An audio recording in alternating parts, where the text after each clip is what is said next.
The Crown prosecutor in this case believes this young offender should be sentenced as an adult. He says there's a mountain of evidence, victims whose lives have been torn apart by the shootings, and a small town that will never be the same. Here's Crown prosecutor Lloyd Stang. It's not necessarily the quantity of the evidence that's important, it's the content, and it's up to the judge to assess all that, of course, and make the determination.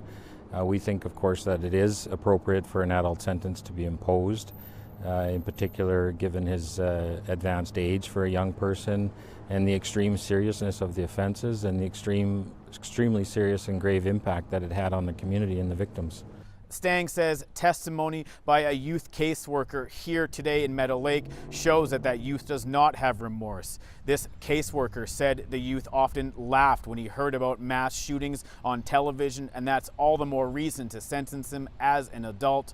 Defense lawyer Aaron Fox disagrees. Today, he ordered a Gladue report be done on this youth. That report will look at his upbringing, his family, with specific attention to his Indigenous heritage. Here's defense lawyer Aaron Fox.